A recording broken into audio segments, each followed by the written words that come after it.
Hello and welcome to the Film Ireland podcast. I'm Gemma Cray and I'm chatting with Gene Stupnitsky. He's the writer and director of the dark and raunchy comedy No Hard Feelings, starring Jennifer Lawrence and Andrew Barth Feldman. Hi, Gemma. Hi, Gene. How are you? I'm great. How are you doing? Excellent. Thank you so much for chatting with us. Oh my God, I'm delighted to have you here to pick your brain. It was a really wonderful film. Oh, thank you. So first up, I believe the premise was based on something that you had read in Craigslist. How did you develop that with John? Yeah, so a producer sent me this Craigslist ad, who are two of the producers of the movie, Mark Provisero and Naomi Odenkirk, and they sent this ad, and I thought, okay, who are the people, who are the parents that are putting this ad out there, and then who's the woman that's answering this ad, and can it be Jennifer Lawrence? I mean, I'm sure many young teenage lads would be like, it should definitely be Jennifer Lawrence. So the ad was, so basically parents looking for a sex worker to date their son to grow into this, to kind of give him social skills. And I think what you do really well is capture a lot of zeitgeists for two generations. So you've Gen Z and millennials. So actually, I want to go back into the writing process a little bit and how you achieve this. So it's a really silly, intense premise. How do you delve into the characters? Because you do get like societally well observed truths and emotional truths in there as well. Yeah, I mean, I really thought, there's it's kind of a minefield. There's a lot of ways this can go wrong. And that's what, early drafts are for, to write it the wrong way and then figure out, oh, you know what, that's actually not good, and that's offensive, and that's unrealistic. And so you keep refining and talking to, parents of this, who have kids this age, and talking to friends who are like, would you ever do this? What situation would you be in? And it's just research and thinking it out loud and talking about it, and not rushing it. And, it took 4 years, so we definitely didn't rush it. But yeah, it's just about coming at it from a humanist perspective, I think. And you do, I think what Jennifer Lawrence's character, Maddie, encapsulates female rage as someone who's, had difficulty her whole life and is so well realized.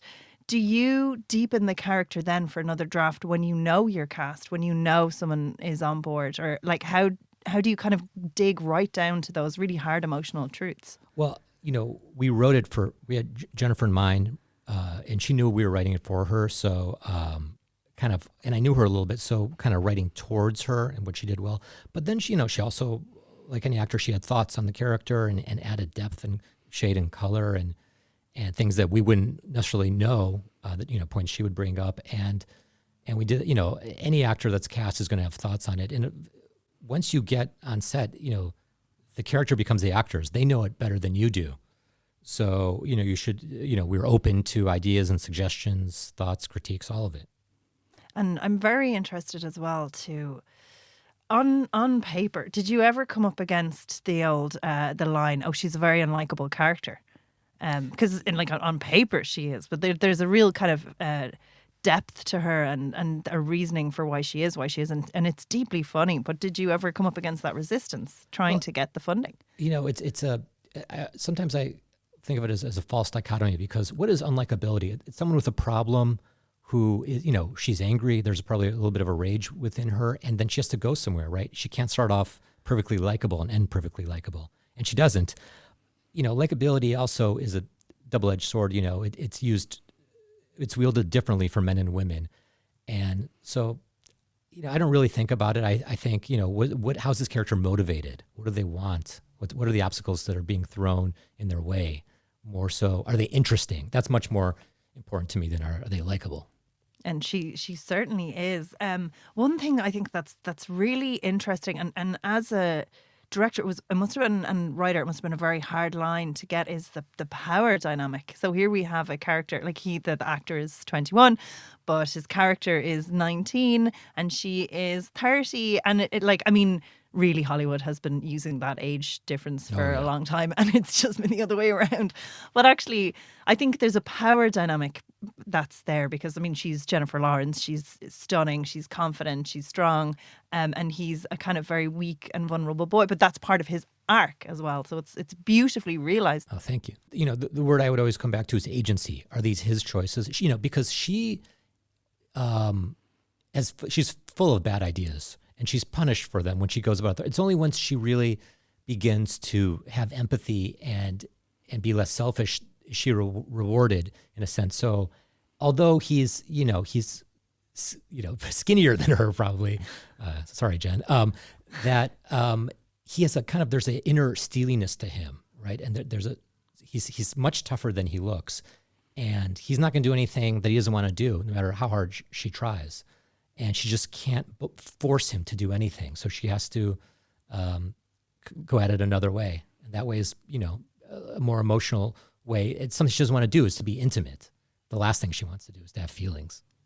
And that's very interesting as exemplified from the fire trap, where she doesn't want that closeness is unnerving to her, and it's very truthful rather than he has that inner confidence. And I do think it's funny, every kind of thing that you would consider to be a critique, it's so self-aware in the writing because all the characters point it out, where she points out his privilege and he points out her issues with behaviors in this very authentic and nice way to watch. So it feels like it was a very finesse script, because again, if you see that premise, you could cringe, you know? Oh, but absolutely. It's so sweet. But that's the fun of it, is to take this idea where if you heard it, you're like, no, thank you. And to play with it and to massage it and to think, okay, what are some human truths that can come out of this?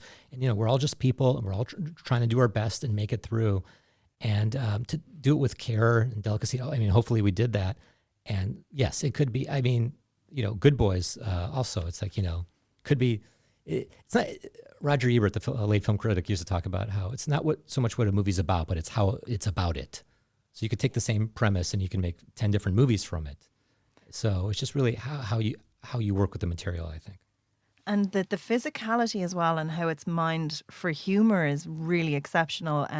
One of the elements, and it's just something that it sticks with you, is how there's a scene on the beach where Jennifer Lawrence was skinny dipping and someone robs her clothes, and then she just goes over to fight them, and there's like a very visceral fight scene with her completely in the nude.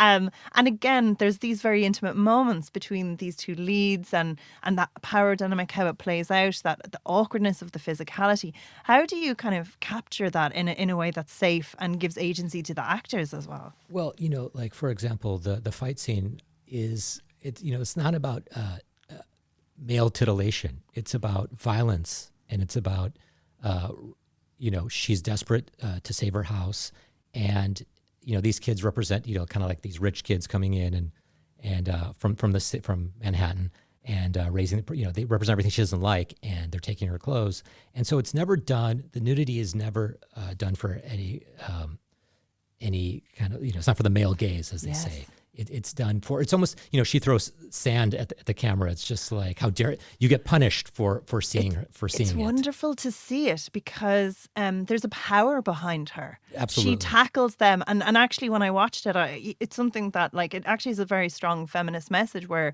her rage is so visceral that she really takes them down. And you could see that power in her in that moment. So I just thought it was really well handled. And I'm just curious how you cultivate that, because it's brave as well for an actress to do that. I'm just wondering how you kind of get those moments on set to capture those performances. It's really her. It's her. I said it was not in the script. It was written in the script. It was not.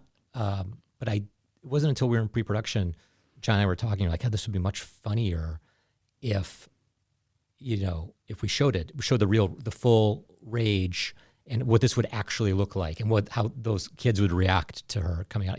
She's kind of the metaphor. It's a monster movie in a sense, that she's the monster. She's a shark. There's lots of shark imagery, and she's coming out of the water like a man. Oh, here she comes, and I think we were playing with some of these ideas, and it's much less about, like I said, much less about the nudity and much more about her specific situation and her anger at this life, and her desperation in getting this to happen, like that night.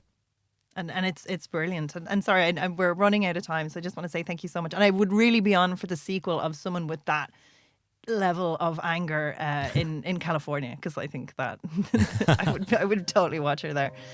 So thank you so much for chatting with us. It was brilliant to watch. Oh, thank you. I appreciate that. Thank you so much.